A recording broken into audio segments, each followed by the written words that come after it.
¿Por porque qué tiene inmunidad ante ese organismo. no es, bueno, es inmune, ¿no? Pero no porque capacidad de defenderse, no, sino, ¿por qué, a ver, no puede tener el pez Porque tuberculosis? el Mycobacterium no es específico para ese ser vivo, pues, solamente ataca a seres humanos. ¿Será por algo? ¿Será por algo que el pez no puede tener tuberculosis? ¿O de repente porque no tiene pulmón? Ah, claro, porque el Mycobacterium ataca a nivel pulmonar y los peces tienen branquias. Sería uno, ¿no? Ujú. Otro. Nosotros tenemos sangre caliente. ¿El pez tiene sangre caliente? Sangre fría. Sangre fría. Fíjense, jóvenes, la inmunidad de especie está supeditada a las diferencias anatómicas que están presentes entre cada especie. Esa es la razón por las cuales, si a nosotros nos ataca la tuberculosis a un pez, no puede atacarla por la diferencia anatómica que tiene. Suficiente con eso para que el pez esté, como dice, inmune contra eso, ¿no?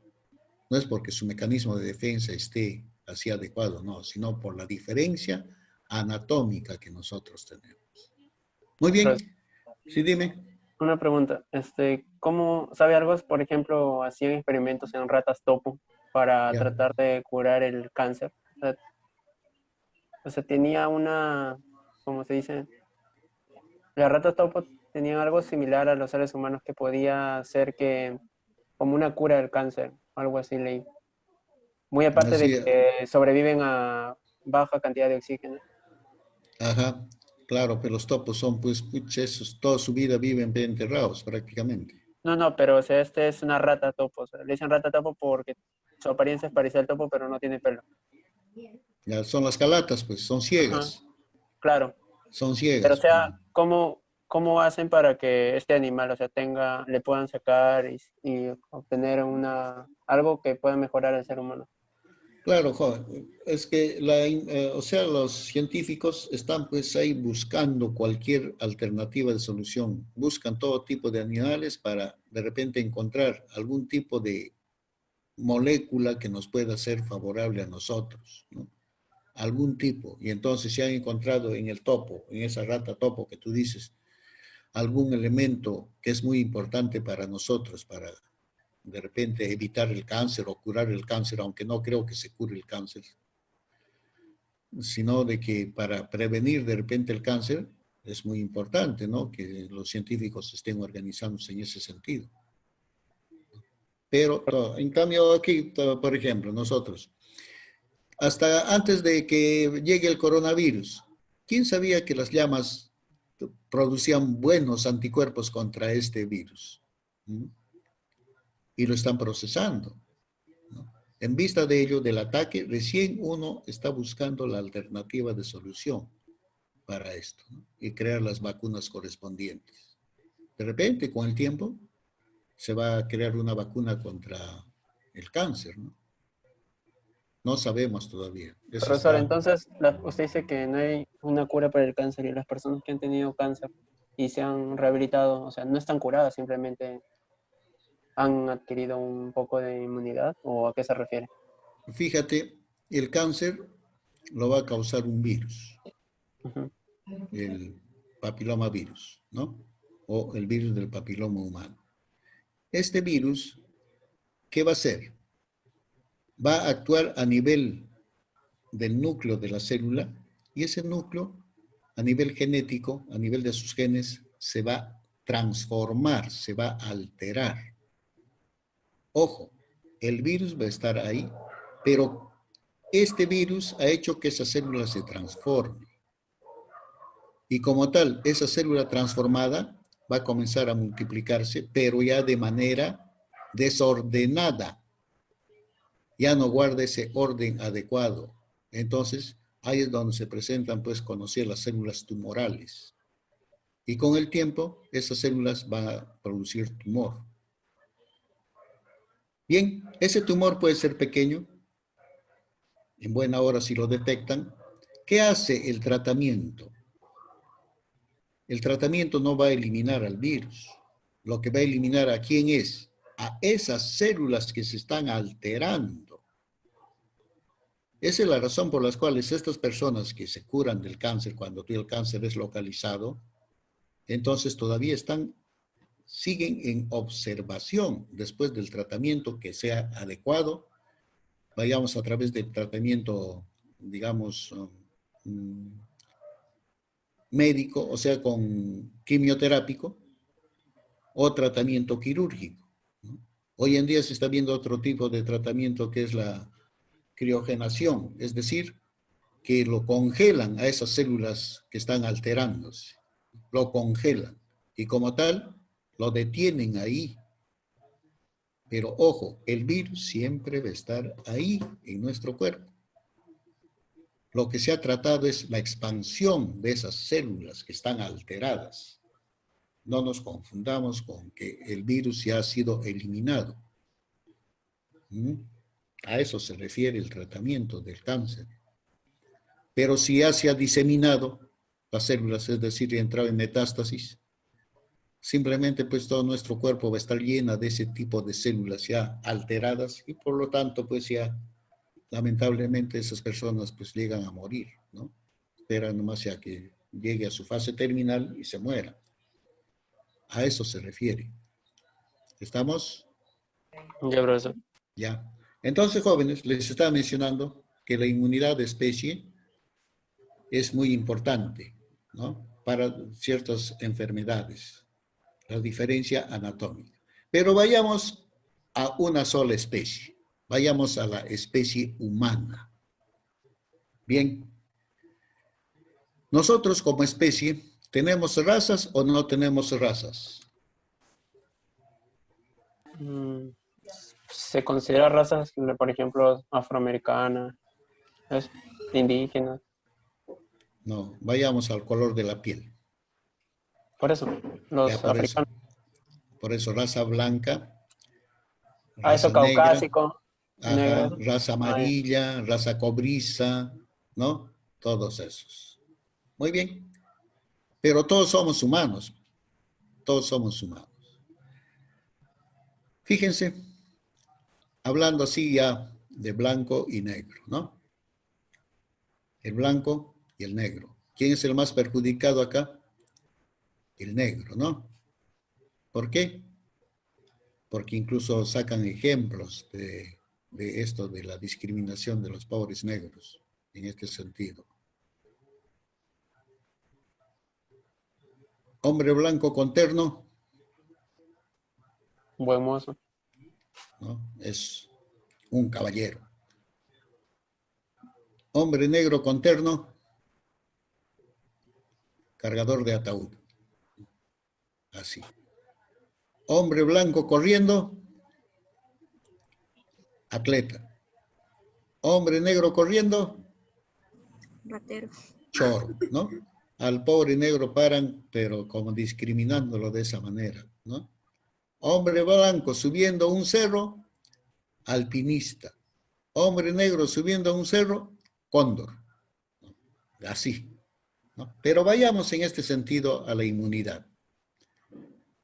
Comparando entre un hombre de raza negra y un hombre de raza blanca. Y vamos a poner un ejemplo de un parásito que ustedes han hecho en parasitología general. El causante de la malaria o paludismo. ¿Cómo se llama ese parásito?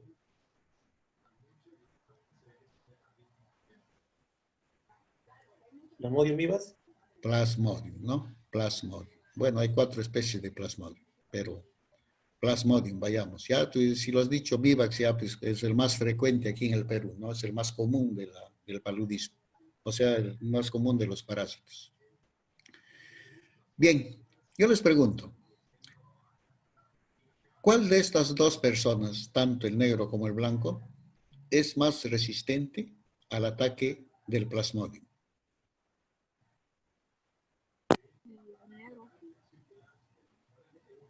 Ojo, los dos pueden ser infectados, pero de los dos, uno de ellos tiene una ligera diferencia en cuanto se refiere a tener más resistencia que la otra.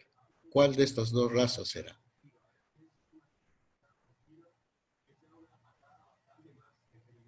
Negro.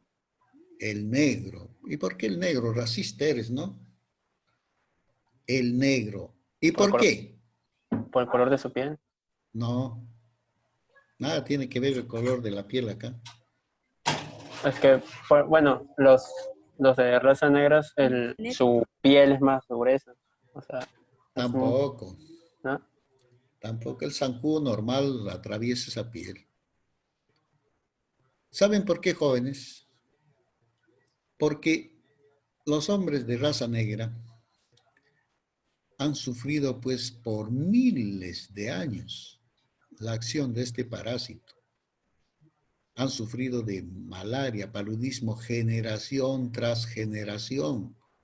Padres, hijos, nietos, bisnietos, tataranietos, etcétera, siempre sufren de ese mal, principalmente en los del África, ¿no? Donde el paludismo es pues súper, hiper endémico.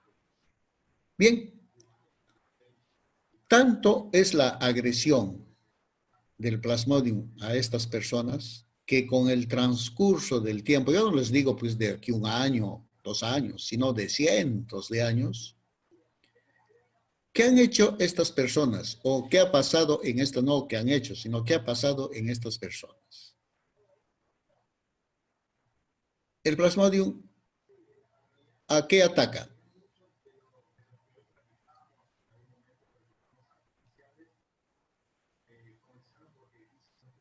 A los eritrocitos, ¿no? A los glóbulos rojos, ¿no? A los glóbulos rojos. Muy bien.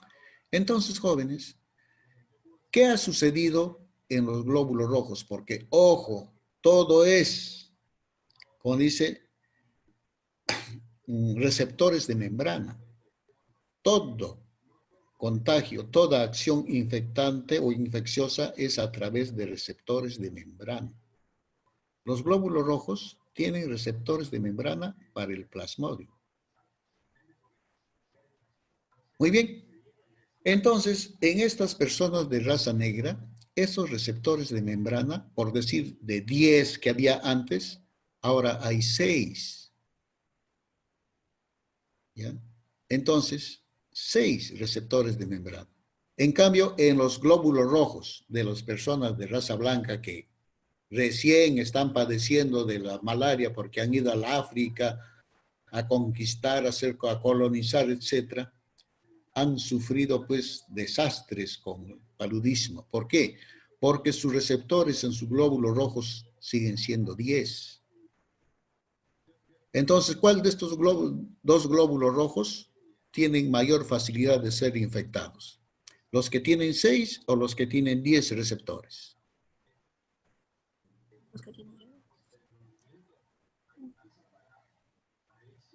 Los que tienen menos receptores.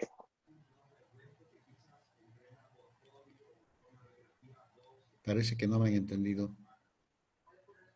Son los que tienen más receptores, los de 10. Claro, si no Ya es los día, blancos. es noche. Claro, si no es día, es noche. El glóbulo, o sea, el plasmodium, si un glóbulo rojo tiene 10 receptores, a cualquiera de esos puede infectar. Tiene mayor facilidad que a un glóbulo que tenga 6 receptores, ¿no? Entonces, estos glóbulos rojos que tienen 6 receptores, claro, pues son susceptibles de ser infectados, ¿no? Pero no con tanta facilidad o rapidez que un glóbulo blanco, o sea, un glóbulo rojo de esa persona blanca.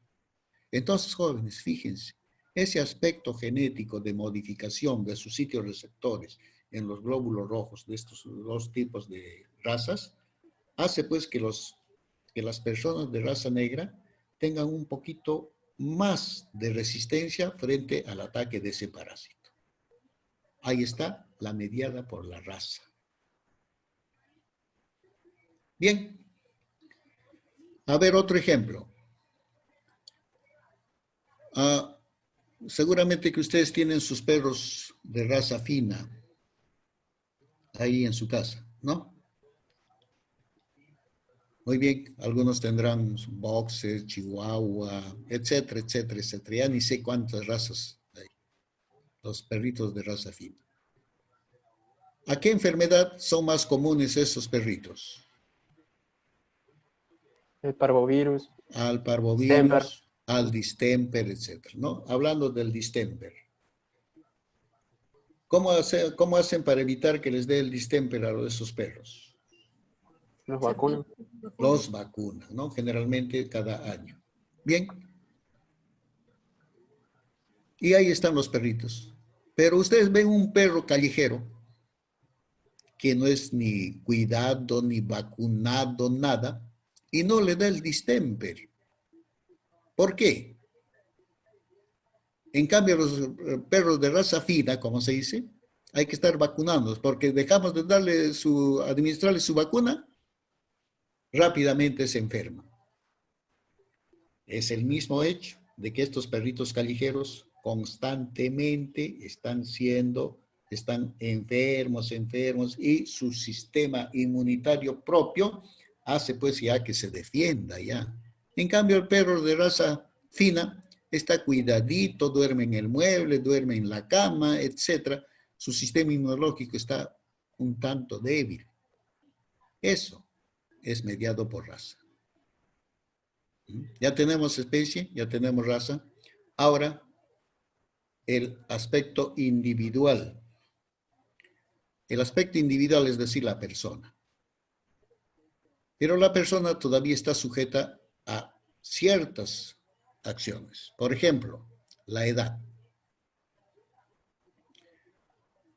¿Cuáles son las edades más susceptibles a infectarse o a enfermar? Los adultos mayores y los Los niños, niños, ¿no? infantes. Ajá, muy bien, claro, es obvio eso, ¿no? Entonces, fíjense, también la diferencia de edad hace que una persona sea susceptible o resistente a determinadas enfermedades. El sexo, varón, mujer. ¿Qué enfermedad padecen más las mujeres en comparación con los varones? Cáncer. ¿Cáncer? No. Infección urinaria. Infección urinaria. Las mujeres frecuentemente padecen de infección urinaria. En cambio, los varones raro es que tengan infección urinaria. ¿No? Raro. ¿No? Así. Entonces, a ver, ¿qué enfermedad es más común en el varón que en las mujeres? La gonorrea. Madre santa. ¿Y por qué? ¿Por qué es más común en los varones que en las mujeres la gonorrea? En las mujeres casi no hay sintomatología, ¿no? Pero en los varones sí, que yo sepa. Además, Que hagan la sintomatología, sí, pero los dos hacen la enfermedad. Ajá. Sería el cáncer de próstata. Próstata. ¿La mujer tiene próstata? Eso no hay por eso. Pues no, pues por eso. Ah, Que los dos hemofilia, tengan. hemofilia, la hemofilia. No, hemofilia no es. No, porque los hombres tienen más glóbulos. Entonces, los varones son más expuestos a las enfermedades respiratorias que las mujeres, por el mismo hecho de que con su condición de trabajo frecuentemente salen temprano, no se abrigan, están ahí aglomerados en los micros, etcétera, y rápidamente se contagian, ¿no? Ahí está. Fíjense, ya tenemos eso. Y el aspecto genético. No sé si ustedes tendrán en su familia, y esto se observa a nivel familiar.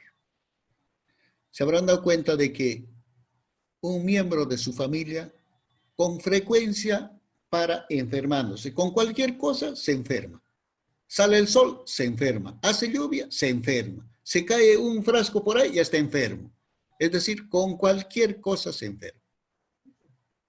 Por lo contrario, todo el resto de la familia, por decir, tiene resfrío común, pero menos una persona. Y dice, a mí no me da, toda mi familia está con resfrío y yo no tengo resfrío. Fíjense, eso es el factor genético individual que lo hace susceptible o muy resistente en cuanto se refiere a un proceso infeccioso. Eso, jóvenes, es la inmunidad innata. Esa es la inmunidad natural. Con eso nosotros hemos nacido y con eso nosotros vamos a morir. Pero vayamos a la inmunidad adquirida. Ese término de adquirido ya nosotros lo tenemos en el transcurso ya de nuestra vida. Y puede ser de dos tipos, la pasiva y la activa. Cuando se dice pasiva, es que nuestro organismo para nada entra a tallar en formar los anticuerpos, etc. Nos administran a nosotros esos elementos defensivos. Nos administran. Y como tal, jóvenes, hay dos tipos de inmunidad adquirida pasiva. La natural o espontánea y la artificial. Chispas, nos va a ganar el tiempo. Falta menos de 5 minutos. La espontánea, jóvenes, o la natural, esto se observa pues cuando una madre está embarazada, una mujer está embarazada, ¿no? Entonces, la madre defiende al feto, ¿no? ¿Qué anticuerpo pasa?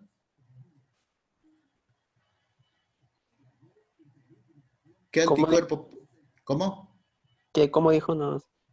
La madre defiende a su feto. ¿Qué anticuerpo pasa? IgG. La IgG. Es el único anticuerpo que pasa pues, a través de la placenta. Y fíjense, así lo protege. Cuando ese hijo nace, entonces la madre sigue protegiéndolo a través de la lactancia materna. La leche materna es muy rica en elementos defensivos. Ahí están fagocitos, la inmunoglobulina A y toda una serie de componentes que la madre va a seguir defendiendo a su hijo. Pero ojo, el hijo no está haciendo nada. La madre es lo que está haciendo todo esto. Mientras que la artificial es la aplicación pues, de inmunosueros. Eso también ya nos lo administran artificialmente. Por ejemplo, una persona se ha accidentado, llega al hospital, de frente le dicen aplíquele su antitoxina tetánica, o su toxina tetánica, o su antitetánica, nomás le dicen. ¿Qué nos están administrando? Al Clostridium tetani inactivado, convertido en toxoide, y eso, en vez de causarnos daño, entonces nos va a favorecer. Es decir, la toxina de esa bacteria lo han modificado. Y eso es lo que nos administran a nosotros. Pero como tal, actúa por un determinado tiempo y después desaparece. Estos que son pasivos, entonces no son duraderos, pero protegen sin que la persona haga algo a nivel de su sistema inmunitario, ¿no? Eso de ahí. Mientras que la inmunidad adquirida activa, aquí sí, la espontánea, nos enfermamos, nos recuperamos y nunca más nos va a dar la enfermedad. En algunos casos. En otros, después de un tiempo, nos va a seguir dando la enfermedad o vamos a seguir susceptibles a la enfermedad. Y Como la finalmente, varicela, ¿no? Como la varicela. claro, la varicela, por ejemplo, te recuperas y nunca más te da. El sarampión te recuperas y nunca más te da. Y la artificial es mediante, pues, las vacunas, ¿no? Nos vacunan y nos dan inmunidad permanente o inmunidad temporal. Muy bien, entonces con las justas hemos acabado